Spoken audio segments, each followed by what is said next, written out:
ಎಲ್ಲರಿಗೂ ನಮಸ್ಕಾರ. D J bro Kannada ಕವನಕ್ಕೆ ಸ್ವಾಗತ. ನನ್ನ ಹೆಸರು ಧನಂಜಯ. ಇದು ನನ್ನ ಮೊದಲನೇ ವಿಡಿಯೋ. ಇದರಲ್ಲಿ ನಾ ಹೇಳಬಯಸಿರೋದು ಒಂದು ಕರಾಳ ಕತೆ. ಕತೆಯ ಹೆಸರು ಮುಗಿಯದ ರಾತ್ರಿ. ಇದು ನಾನೇ ಬರೆದ ಕಾಲ್ಪನಿಕ ಕತೆ. ಇದರಲ್ಲಿ ಬರುವ ಪಾತ್ರಗಳು ಕಾಲ್ಪನಿಕವಾಗಿ ಮೂಡಿ ಬಂದಿರುತ್ತವೆ. ಕತೆ ಹೇಳುವಾಗ ಏನಾದರೂ ತಪ್ಪಾದರೆ ದಯವಿಟ್ಟು ಕ್ಷಮೆ ಇರಲಿ. ಇದು ನನ್ನ ಮೊದಲನೇ ವಿಡಿಯೋ ಆಗಿರೋದ್ರಿಂದ ನಿಮ್ಮ ಸಹಕಾರ ನನಗೆ ತುಂಬ ಮುಖ್ಯವಾಗಿರುತ್ತದೆ. ಬನ್ನಿ ಹಾಗಾದರೆ ಕತೆನ ಶುರು ಮಾಡೋಣ. ಸಂಜೆ ಮುಗಿದು ರಾತ್ರಿಯಾಗುವ ವೇಳೆಯಲ್ಲಿ ದಟ್ಟವಾದ ಕಾಡಿನ ಮಧ್ಯದಲ್ಲಿ ಒಬ್ಬ ಮುದುಕ ನಡೆದು ಬರುತ್ತಿರುತ್ತಾನೆ. ಎಡಗೈಯಲ್ಲಿ ಊರುಗೋಲು, ಬಲಭುಜಕ್ಕೆ ಒಂದು ಚೀಲದೊಳಗೆ ಮಗಳು ಕೊಟ್ಟಿರುವ ತಿಂಡಿ ಮತ್ತು ಇದರ ಜೊತೆಗೆ ಚಿಕ್ಕದಾಗಿ ಬೆಳಕು ಬೀರುವ ಲ್ಯಾಟಿನ್ ದೀಪ ಹಿಡಿದು ಸರಸರನೆ ನಡೆಯುತ್ತಾ ಮುಂದೆ ಸಾಗುವಾಗ ಎತ್ತಿನ ಗಾಡಿಯ ಶಬ್ದ ಕೇಳಿಸುತ್ತದೆ. ತುಂಬ ದೂರದಿಂದ ನಡೆದು ಬಂದಿದ್ದ ಮುದುಕನ ಆ ಶಬ್ದ ಕೇಳಿ ಕಾಲುಗಳಿಗೆ ಚೈತನ್ಯ ಬರುತ್ತದೆ. ವೇಗವಾಗಿ ನಡೆಯಲು ಪ್ರಾರಂಭಿಸುತ್ತಾನೆ. ಮುಂದೆ ಸಾಗಿದಂತೆಲ್ಲ ಆ ಎತ್ತಿನ ಗಾಡಿಯ ಶಬ್ದವು ಸ್ಥಿರವಾಗುತ್ತದೆ. ನಂತರ ಆ ಗಾಡಿಯವರನ್ನು ಕೂಗುತ್ತಾನೆ. ಓ, ಯಾರಪ್ಪ ಅದು? ಸ್ವಲ್ಪ ಗಾಡಿ ನಿಲ್ಲಿಸ್ತೀರಾ?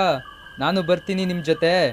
ಈ ಕಾಡು ದಾಟಿ ಮುಂದಕ್ಕೆ ಹೋದ್ರೆ ಅಲ್ಲೇ ನಮ್ಮೂರು. ನಿಲ್ಸಪ್ಪ ಒಂಚೂರಾ ಎಂದು ಕೂಗಿಕೊಂಡು ಪರಪರನೆ ತನ್ನ ಚಪ್ಪಲಿಯನ್ನು ಎಳೆದುಕೊಂಡು ಓಡುತ್ತಿರುತ್ತಾನೆ. ಗಾಡಿಯವನಿಗೆ ಆ ಶಬ್ದ ಕೇಳಿ ಭಯ ಉಂಟಾಗುತ್ತದೆ. ಏಕೆಂದರೆ ಆ ಕಾಡಿನಲ್ಲಿ ಕಳ್ಳತನ ಮತ್ತು ಭೂತ ಪಿಶಾಚಿಗಳಲ್ಲಿ ಹೆಚ್ಚಾಗಿರುತ್ತದೆ. ಹಗಲಿನಲ್ಲೇ ಯಾರೂ ಬರದ ಈ ಕಾಡಿನ ದಾರಿಯಲ್ಲಿ ಯಾರು ಇದು ಈ ನಡುರಾತ್ರಿಯಲ್ಲಿ ನನ್ನನ್ನು ಕೂಗುತ್ತಿರುವುದು ಎಂದು ಗಾಬರಿಯಿಂದ ಗಾಡಿಯನ್ನು ಅಲ್ಲಿಯೇ ನಿಲ್ಲಿಸುತ್ತಾನೆ. ಮುದುಕ ಓಡಿ ಬಂದು ಗಾಡಿಯವನ ಬಳಿ ನಿಂತು ಏದುಸಿರು ಬಿಡುತ್ತಾ, ಅಪ್ಪ ನಿಲ್ಸಪ್ಪ ಸ್ವಲ್ಪ, ನಾನು ಬರ್ತೀನಿ, ಆ ಕಡೆ ಕೊಂಚೂರು ಹೋಗ್ಬೇಕು, ನಮ್ಮದು ಅಲ್ಲಿ ಜಾಲಿಪುರ ಅಂತ ಹೇಳ್ತಾನೆ. ಗಾಡಿಯ ಮಾಲೀಕನಿಗೆ ಆ ಮುದುಕನ ರೂಪ ಕಂಡು ಒಂದು ಕ್ಷಣ ಭಯವಾಗುತ್ತದೆ. ಏಕೆಂದರೆ ಅವನ ಕೈಯಲ್ಲಿದ್ದ ಲ್ಯಾಂಟಿನನ್ನು ಮುಖದ ಬಳಿ ಹಿಡಿದುಕೊಂಡಾಗ ಅವನ ಮುಖ ಭೂತದ ಥರ ಕಾಣಿಸುತ್ತದೆ. ಗಾಡಿಯ ಮಾಲೀಕ ಒಂದು ಕ್ಷಣ ಮೌನವಾಗಿ, ಯಾವೂರಯ್ಯ ನಿಮ್ಮದು? ಎಲ್ಲೋಗಬೇಕು? ಈ ರಾತ್ರಿಯಲ್ಲಿ ಎಲ್ಲೋಗಿದ್ದೆ ನೀನು? ಈ ರಾತ್ರಿಯಲ್ಲಿ ಈ ಕತ್ಲಲ್ಲಿ? ಅಯ್ಯೋ, ನಿನ್ನ ರೂಪ ನೋಡೋಕ್ಕಾಗ್ತಾ ಇಲ್ಲ ನನಗೆ ಎಂದು ಹೇಳುತ್ತಾ ಮುದುಕನ ಮುಖವನ್ನೇ ನೋಡುತ್ತಿರುತ್ತಾನೆ. ಮುದುಕ, ಅಪ್ಪ ನಂದು ಅಲ್ಲೇ ಜಾಲಿಪುರ, ನೀನು ಯಾ ಕಡೆಗೆ ಹೋಗ್ತೀನಿ? ಎಲ್ಲಿ ಗಂಟೆ ಹೋಗ್ತಿ ಅಲ್ಲಿ ಗಂಟೆ ಬಿಡು ಸಾಕು, ಇನ್ನು ಇಳ್ಕೊಂಡು ಮುಂದಕ್ಕೆ ನಡ್ಕೊ ಹೋಯ್ತೀನಿ. ನೀನು ಆ ಊರು ಬಿಟ್ಟು ಮುಂದಕ್ಕೆ ಹೋದರೆ ನಾನು ನಿಲ್ಲಿಸ್ಬಿಟ್ಟು ನೀನು ಮುಂದಕ್ಕೆ ಹೋಗು ಅಂತ ಪರಿಪರಿಯಾಗಿ ಕೇಳ್ಕೊಳ್ತಾನೆ. ಗಾಡಿಯವನು ಅವನ ಸ್ಥಿತಿ ನೋಡಿ, ಸರಿ ನಿಮ್ಮ ಕೈಯಲ್ಲಿರೋ ಲ್ಯಾಂಟಿನ ಗಾಡಿ ಮೂಕಿ ಕಟ್ಬಿಟ್ಟು ಹಿಂದಕ್ಕೆ ಬಂದು ಕುತ್ಕೊಳ್ಳಿ, ನೀವು ನಾನು ಕರ್ಕೊಂಡೊಯ್ತೀನಿ ಎಂದು ಇಬ್ಬರ ಪ್ರಯಾಣ ಮುಂದುವರಿಸುತ್ತಾರೆ. ಮಾತನಾಡಿಕೊಂಡು, ನಿಮ್ಮದು ಯಾವ ಊರು ಅಂತ ಮುದುಕ ಗಾಡಿಯವನನ್ನು ಕೇಳ್ತಾರೆ. ಗಾಡಿಯವನು, ನಮ್ಮದು ಇಲ್ಲೇ ಮುಂದೆ ರಾಯ್ಪುರ, ಜಾಲಿಪುರ ಬಿಟ್ಟು ಆಚೆಗೆ.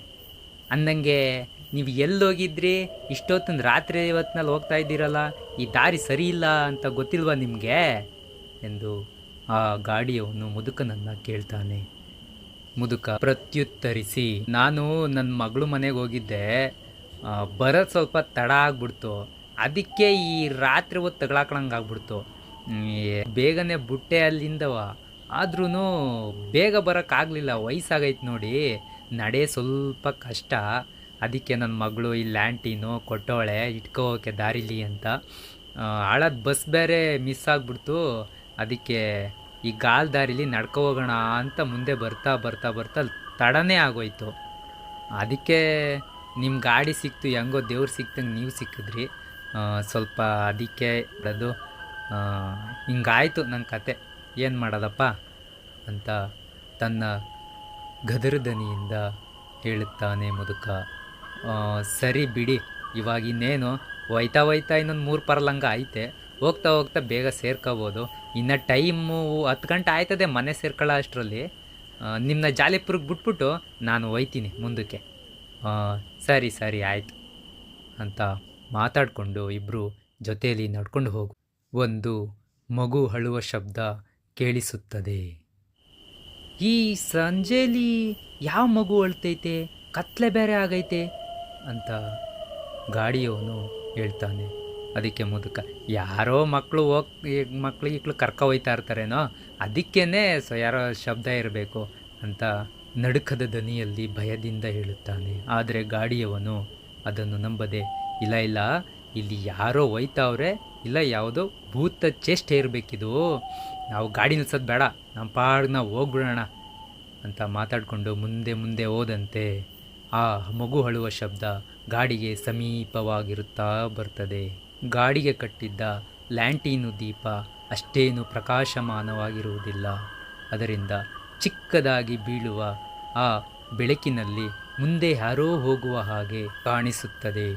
ಮುಂದೆ ಮುಂದೆ ಹೋಗುತ್ತಾ ನೋಡಿದರೆ ಒಬ್ಬ ಹೆಂಗಸು ಒಂದು ಮಗುವನ್ನು ತನ್ನ ಹೆಗಲ ಮೇಲೆ ಎತ್ತುಕೊಂಡು ಸರಸರನೆ ನಡೆದುಕೊಂಡು ಹೋಗುತ್ತಿರುತ್ತಾಳೆ. ಅದನ್ನು ಕಂಡ ಇಬ್ಬರು, ಅಯ್ಯೋ ಯಾರು ಇದು ಈ ರಾತ್ರಿಯಲ್ಲಿ ಎಂದು ಗಾಬರಿಯಿಂದ ನೋಡುತ್ತಾರೆ. ಹಾಗೆ ಮುಂದೆ ನೋಡಿ, ಏಯ್ ಯಾರಮ್ಮ ನೀನು ಇಷ್ಟೊತ್ತಿನಲ್ಲಿ, ಎಲ್ಲಿಗಮ್ಮ ಹೋಗಿದ್ದೆ ಅಂತ ನೋಡಿದಾಗ ಒಬ್ಬಳು ಹೆಂಗಸು ಗಾಡಿಯ ಕಡೆ ತಿರುಗಿ ನೋಡಿ, ಯಜಮಾನ್ರೆ, ನಂದು ಇಲ್ಲೇ ಮುಂದೆ ಮೈಲಾಪುರ, ನನ್ನ ಮಗುಗೆ ತುಂಬ ಹುಷಾರಿರಲಿಲ್ಲ, ಹಾಸ್ಪಿಟ್ಲಿಗೆ ಹೋಗಿದ್ದೆ, ಬಸ್ಗಳಿಲ್ಲ ಇವತ್ತು, ಅದಕ್ಕೆ ನಡ್ಕೊಂಡು ಹೋಯ್ತಾ ಇದ್ದೀನಿ, ಸ್ವಲ್ಪ ಅಷ್ಟು ದೂರ ಕರ್ಕೊ ಹೋಯ್ತೀರಾ ನನ್ನ?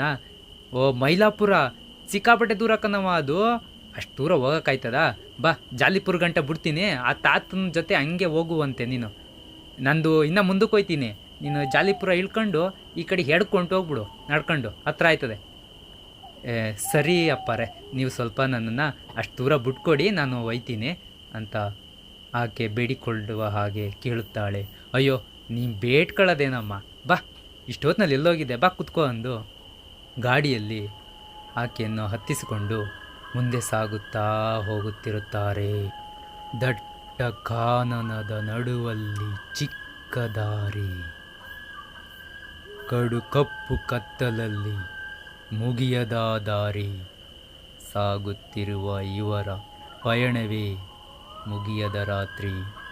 ಮುಂದೆ ಏನಾಗುತ್ತದೆ ನೋಡೋಣ ಮುಂದಿನ ಪುಟದಲ್ಲಿ. ಅಲ್ಲಿವರೆಗೂ ಎಲ್ಲರಿಗೂ ಜೈ ಹಿಂದ್, ಜೈ ಆಂಜನೇಯ.